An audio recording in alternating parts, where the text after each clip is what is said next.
राधे राधे दोस्तों, स्वागत है आपका आपके अपने चैनल अनन्या ओनली मोटिवेट। आज की कहानी है माँ की ममता। एक छोटे से कस्बे में समीर नाम का एक लड़का रहता था।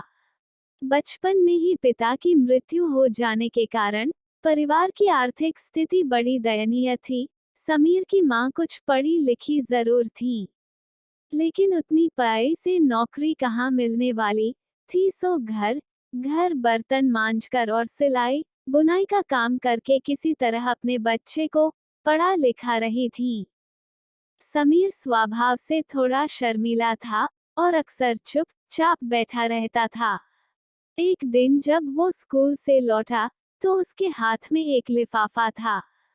उसने माँ को लिफाफा पकड़ाते हुए कहा, माँ, मास्टर साहब ने तुम्हारे लिए ये चिट्ठी भेजी है, जरा देखो तो इसमें क्या लिखा है।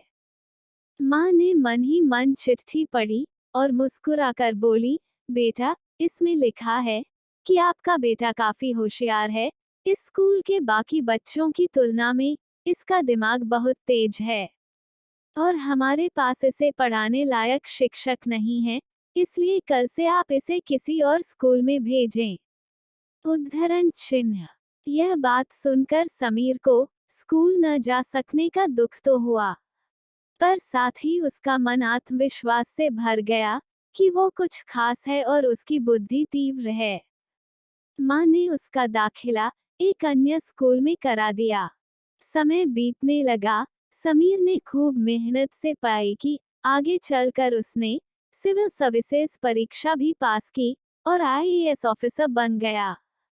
समीर की माँ अब बूढ़ी हो चुकी थी और कई दिनों से बीमार भी चल रही थी और एक दिन अचानक उनकी मृत्यु हो गई।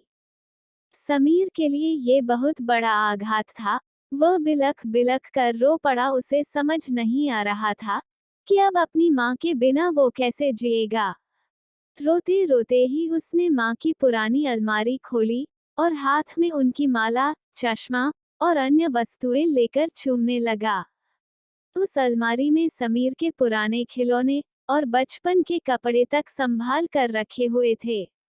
समीर एक एक कर सारी चीजें निकालने लगा और तभी उसकी नजर एक पुरानी चिट्ठी पर पड़ी। दरअसल ये वही चिट्ठी थी जो मास्टर साहब ने उसे 18 साल पहले दी थी। नम आंखों से समीर उसे पढ़ने लगा। आदरणीय अभिभावक, आपको बताते हुए हमें अफसोस हो रहा है कि आपका बेटा समीर पढ़ाई में बेहद कमजोर है और खेल कूद में भी भाग नहीं लेता है। जान पड़ता है कि उम्र के हिसाब से समीर की बुद्धि विकसित नहीं हो पाई है, अतः हम इसे अपने विद्यालय में पढ़ाने में असमर्थ हैं। आपसे निवेदन है कि समीर का दाखिला किसी मंदबुद्धि विद्यालय में कराएं अथवा खुद घर पर रख कर इसे पढ़ाएं। सादर प्रिंसिपल। समीर जानता था कि भले अब उसकी माँ इस दुनिया में नहीं रही, पर वो जहाँ भी रहे उनकी ममता, उनका आशीर्वाद सदा उस पर बना रहेगा। दोस्तों, रुडयार्ड किपलिंग ने कहा है, God could not be everywhere and therefore he made mothers. भगवान सभी जगह नहीं हो सकते, इसलिए उसने माएं बनाई। माँ से बढ़कर त्याग और तपस्या की मूरत भला और कौन हो सकता है। हम पढ़ लिख लें, बड़े होकर कुछ बन जाएं, इसके लिए वो चुपचाप ना जाने कितनी कुर्बानियां देती है, अपनी जरूरतें मारकर हमारे शौक पूरा करती है। यहाँ तक कि संतान बुरा व्यवहार करे तो भी माँ उसका भला ही सोचती है। सचमुच माँ जैसा कोई नहीं हो सकता। आपको ये कहानी कैसी लगी, नीचे कमेंट करके हमें जरूर बताइएगा।